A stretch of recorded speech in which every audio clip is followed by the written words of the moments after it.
There's nothing wrong with a marketing tie-in every now and then. It can be a good way to market a product or increase its coverage and popularity. 7-Up did this in the early 90s with Cool Spot on the Sega Mega Drive and Super Nintendo.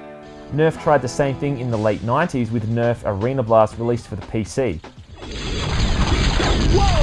Nerf Arena Blast is basically a watered-down Unreal tournament that feels like an interactive commercial for Nerf guns. It is without a doubt one of, if not the worst, FPS games I have ever played. If you look at the concept of the game by itself, it does actually sound half decent. You play as some stupid kid inside the Nerf arena, progressing your way up through the various leagues within the Nerf Plaza. Please proceed to the next event. When you beat all the different teams in their respective arenas, you move to the championship for the final match. It sounds like something out of a Disney movie, even down to the names of the teams. Names like the Barracudas, the Tycoons, the Tribe. Man, what brain-dead jerk came up with that name? And it all kind of ties in with the game's theme overall.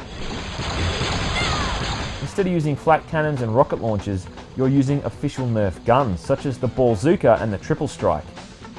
When you kill a player, instead of exploding into a shower of blood and bones, they stomp their foot in frustration, or shake their head sheepishly. And that would look good on paper, I can see that, but I'm now going to try to do my best to explain why this game is so bad. The game has 3 modes on offer. Point Blast, which is basically just standard deathmatch. Ball Blast, where you collect balls throughout the map and shoot them through a goal of sorts to score points. And finally, Speed Blast, which may just be the most retarded mode I've ever seen in a game. The objective of Speed Blast is to simply run across the map and be the first person to touch one of 7 flags.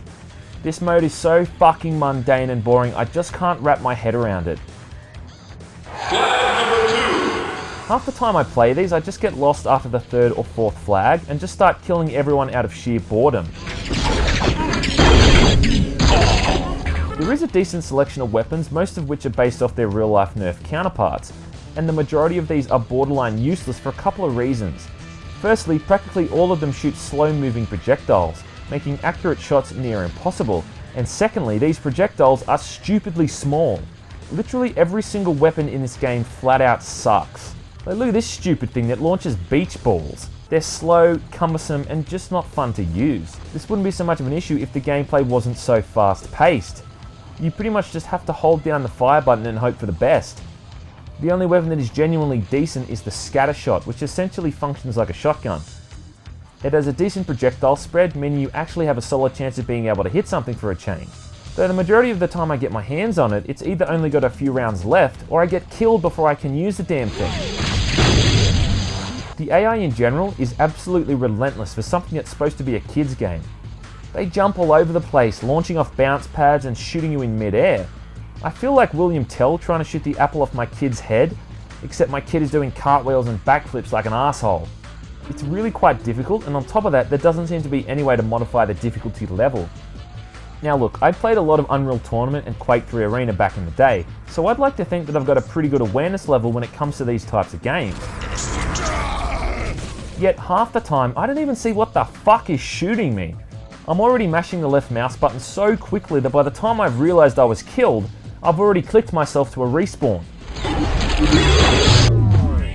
There's also no weapon stay option, which means that all the good guns get pretty much swiped by the AI as soon as the map starts, and most of the time you're just going to be using the pistol, and that thing's about as effective as harsh language.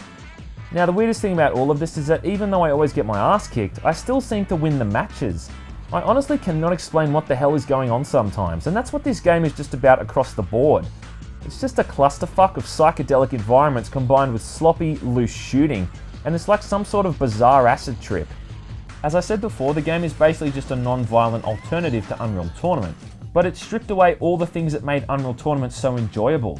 If there is one thing worth praising in this game, it's that it does have a fairly decent soundtrack. It's not amazing by any means, but there are a few good tracks which are pretty catchy, but that is literally all I can think of that's worth mentioning here.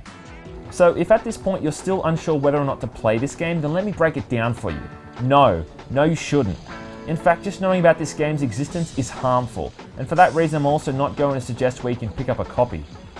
During a bout of video game rage and I was capturing footage for this review, I went to throw something across the room in anger, and the closest thing that happened to be near me was the CD for this game. As it hit the wall in my living room, it shattered into a million pieces, and in the back of my head I kind of thought, well, that's probably for the best.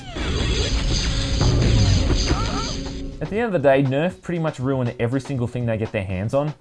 Bubsy 2 is a perfect example of this, as is Nerf Arena Blast.